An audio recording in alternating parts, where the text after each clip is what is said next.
Hermanos, me da gusto saludarlos. Bienvenidos sean todos, hermanos y hermanas de la Tercera Iglesia y de las iglesias hermanas que nos ven. Y por supuesto también le damos la bienvenida a todos los amigos que nos siguen a través de este mensaje. Siempre será un placer poderles servir y compartir la palabra del Señor, es un privilegio. Vamos pues a entrar en tema.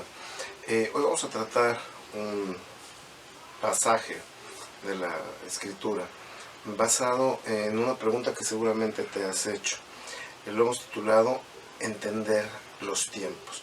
Ahora con este confinamiento, con toda esta situación que no tiene precedente, que históricamente pues es nueva para todos, pues seguramente te has hecho quizá preguntas de los por qué, de los para qué.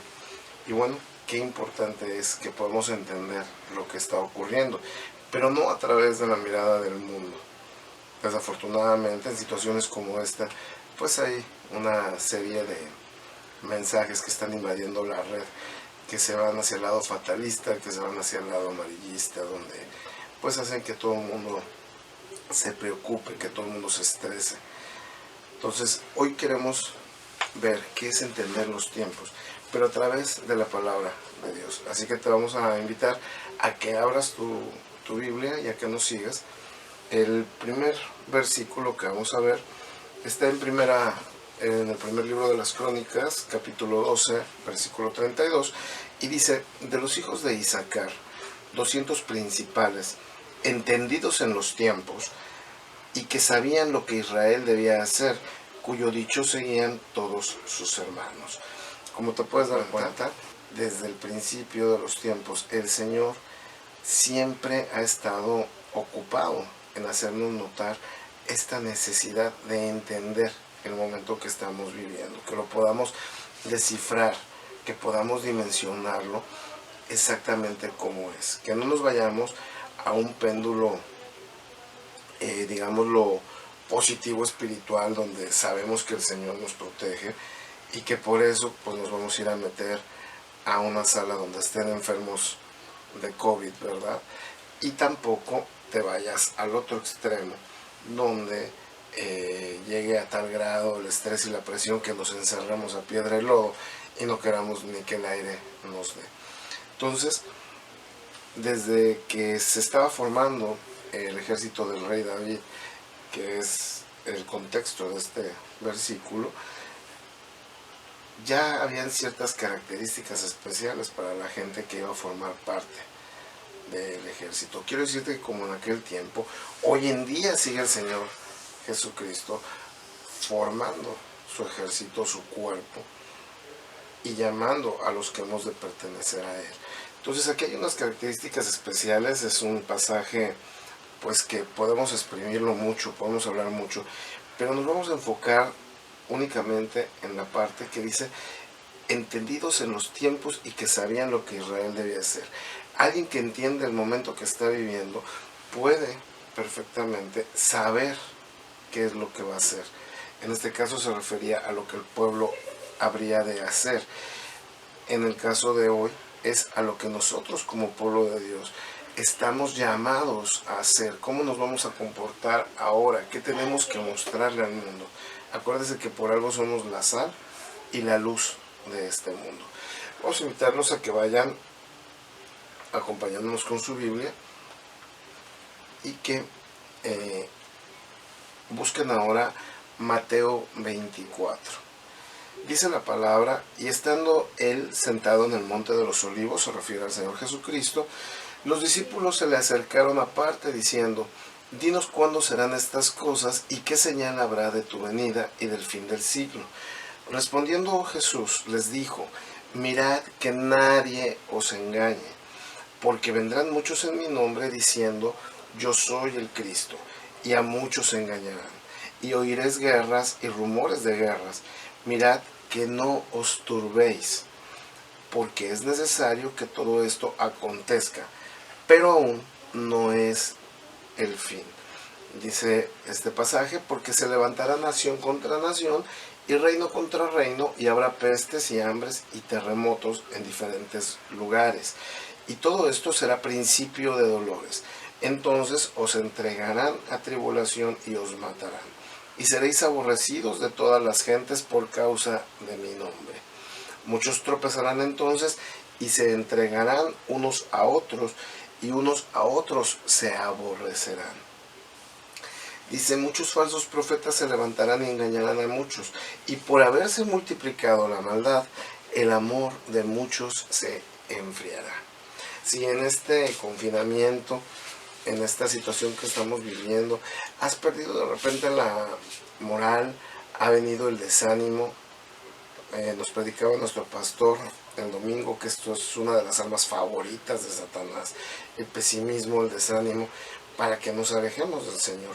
Entonces, si te ha pasado por tu cabeza en este tiempo, ya no orar, ya no congregarte, ya no buscar de leer la palabra, todo esto es porque tu amor se está enfriando. El Señor nos lo advertía desde estos tiempos. Entonces, vamos a tratar de entender qué es el amor. No el amor que tú y yo conocemos, porque con seguridad no vas a decir amo a mi esposa, a mis hijos, a mi familia, sino el amor al que Dios se refiere.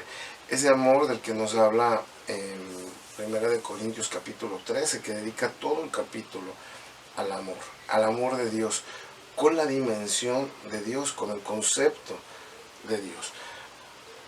Dice la Biblia, en 1 Juan 4:8, que el que no ama no ha conocido a Dios, porque Dios es amor.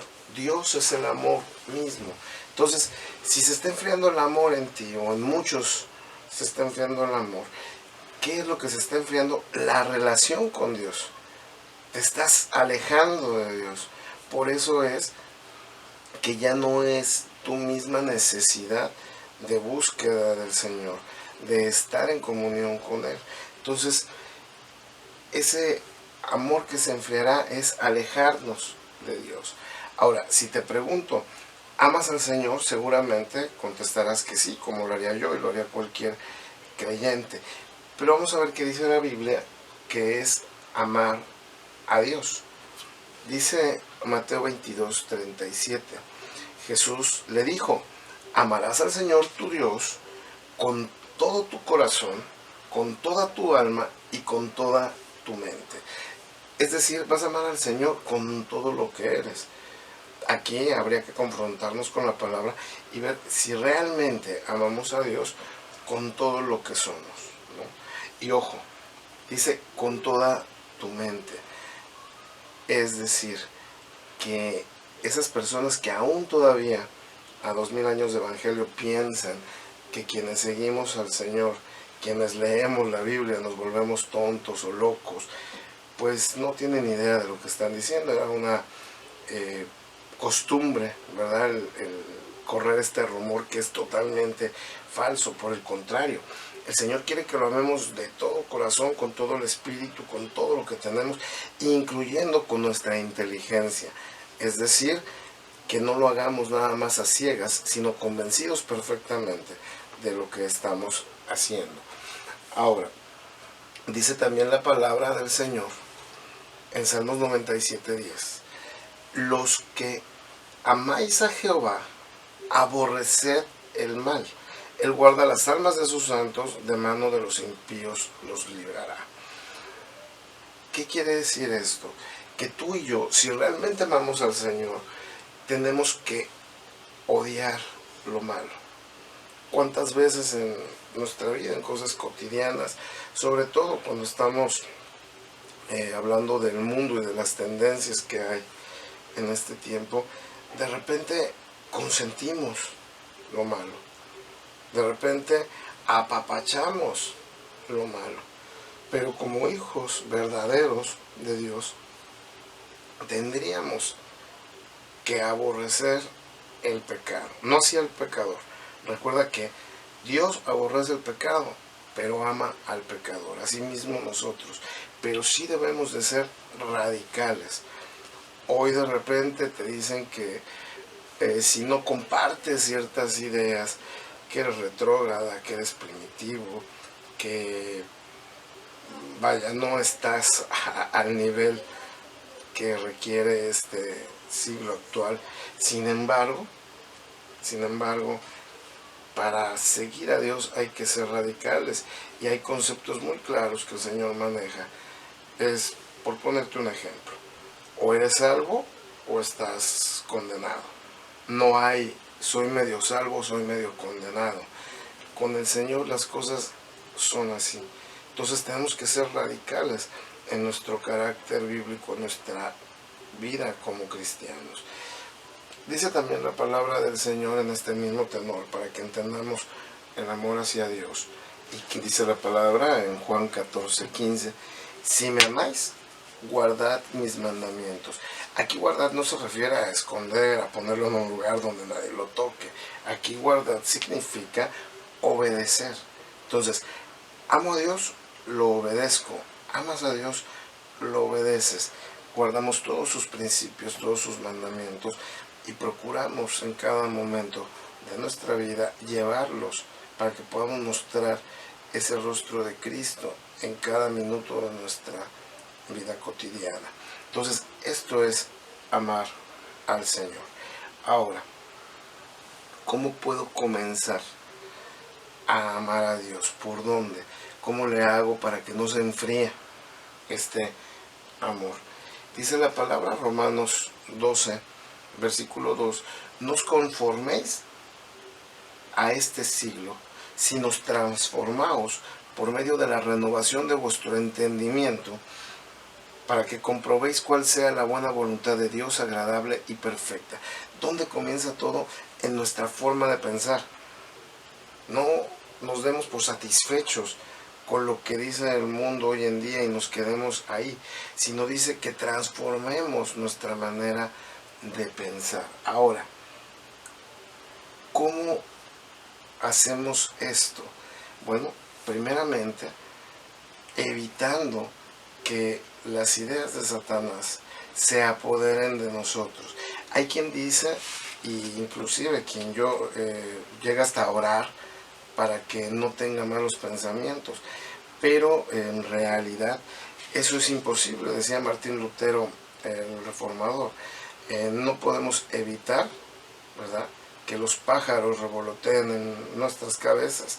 Lo que sí podemos lograr es que no hagan nido en ella.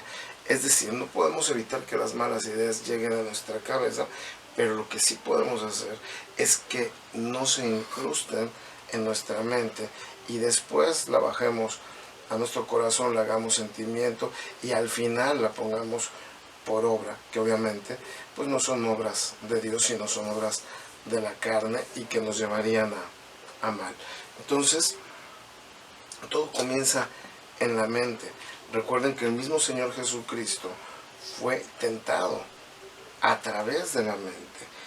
Dice Mateo 4:9, y le dijo, todo esto te daré si postrado me adorares. Satanás tentó al Señor, y así como lo tentó porque era carne, porque era hombre, como tú y como yo, nosotros somos tentados a través de ideas. Entonces, ¿cómo puedo protegerme de estas ideas? Dice en Efesios 6, el versículo 16, sobre todo tomad el escudo de la fe, con que podáis apagar todos los dardos de fuego del maligno. La fe es el escudo más poderoso que tenemos. Una muestra de fe en Deuteronomio 13 dice, cuando se levantara en medio de ti profeta o soñador de sueños y te anunciare señal o prodigios, y si se cumpliere la señal o prodigio que él te anunció, diciendo, vamos en pos de dioses ajenos que no conociste y sirvámosles, no darás oído a las palabras de tal profeta, ni al tal soñador de sueños, porque Jehová vuestro Dios os está probando, para saber si amáis a Jehová vuestro Dios con todo vuestro corazón y con toda vuestra alma. ¿Cuántas veces, hermanos, la palabra de Dios está ahora sí que plasmada a lo largo y ancho de la Biblia y es abierta para todos? Y sin embargo, ¿cuántas veces algún hermano o alguna hermana nos da una palabra de parte de Dios o nos dice que viene de Dios, y aunque son conceptos contrarios a lo que establece la Biblia, creemos en este tipo de cosas. Aquí nos dice la palabra que no hagamos caso de tal profecía, porque la profecía más segura que hay es la Biblia. Está llena de promesas, más de 3000 promesas. No estarán dentro de esas 3000 promesas que ya vienen escritas ahí todo lo que tú y yo necesitamos, todo lo que tú y yo queremos. Entonces, una manera de cubrirnos de los dardos envenenados de Satanás es yendo a la palabra, porque eso es lo más confiable que tenemos. Eso es garantía. Ahora dice el versículo 17 de Efesios, dice, tomad el yelmo de la salvación y la espada del Espíritu, que es la palabra de Dios. Tomad el yelmo, es tomad el casco, tomen el casco de la salvación. Ahora, esto es algo muy precioso. Ven siguiendo con cuidado. ¿Cómo me protejo con la salvación? Si yo sé que un día me voy a encontrar con mi Creador y que eternamente voy a vivir en su gozo, no debe de haber ninguna cuestión terrenal, ni buena ni mala, que me impida llegar a esa meta. Es decir, si yo tengo claro perfectamente que un día voy a ser salvo, no puede haber ni dinero, ni placer, nada en este mundo que me desvíe de esa salvación. Si yo tengo bien claro que un día voy a estar con el Señor, no puede haber ningún maltrato, ninguna grosería, ninguna cara, ninguna calumnia, nada que me puedan hacer que desista yo y que deje de ver esa salvación. Entonces, esa es la manera de ponernos el yelmo de la salvación. Entender que no hay nada más grande que esa meta, ese lugar al que quiero llegar. Entonces, si yo estoy firme a donde quiero llegar, nada me va a evitar, ni bueno ni malo. Ahora, eso es muy importante. Si sabemos a dónde vamos, pues seguramente vamos a llegar. Dice 2 Corintios capítulo 10, versículo 5, derribando argumentos y toda altivez que se levanta contra el conocimiento de Dios, y llevando cautivo todo pensamiento a la obediencia de Cristo. Si Satanás me manda un dardo envenenado, lo detecto y digo, esto no es mío, esto no es para mí, lo rechazo, pero lo capturo y lo paso por el filtro del Señor. Señor, esta idea no es mía, la rechazo, te la entrego, la pongo en tus manos, no es para mí, la cancelo en mi vida. Acuérdense que tenemos armas para defendernos, el nombre de Jesucristo, la palabra del Señor, entonces la oración. Entonces inmediatamente un pensamiento que tenemos malo, hay que llevarlo en oración al Señor, entregárselo a Él y ahí dejarlo. De esa manera vamos a estar protegidos de las ideas de Satanás. Acuérdese que logró engañar a la tercera parte de los ángeles, que no podrá ser con usted y conmigo, que tenemos carne. Sí, usted sabe que los ángeles son criaturas espirituales totalmente, que no tienen estas necesidades terrenales, porque dice que la carne siempre nos va a llevar a pecado. Entonces, de esta manera podemos cubrirnos de los ataques de Satanás. Ahora, no podemos negar que hay un virus que no conocíamos, que la gente se está muriendo. Eso es verdad. No podemos negar que hemos estado confinados en nuestras casas. No podemos negar que han habido catástrofes financieras, que han habido muertes. O sea, todo eso es una verdad. Pero tampoco podemos irnos al extremo de decir el mundo se va a acabar y prácticamente comenzar a despedirnos. Entonces, dice la palabra que nadie sabe la hora ni el día, solamente el Señor, solamente Dios. Pero dice que hay señales, que eso es lo que veíamos a lo largo del capítulo 24 de Mateo. Aquí vamos a enumerado 10 señales, no son todas, pero son parte de las señales que se van a dar antes del fin de los tiempos. Dice que falsos maestros y falsos cristos, sabemos que ya lo existen, incluso en las redes sociales aparecen. Dice también guerras y amenazas de guerra. Yo creo que todos hemos vivido conociendo de guerras pues desde antes de que naciéramos y pues toda nuestra vida. Hambre y terremotos, sabemos que hay hambre en el mundo, terremotos pues están habiendo en muchos lugares del mundo. Ahora, persecución y odio contra los cristianos, sabemos que hay hermanos que están siendo perseguidos, que están siendo muertos en manos de personas que están persiguiendo a la iglesia.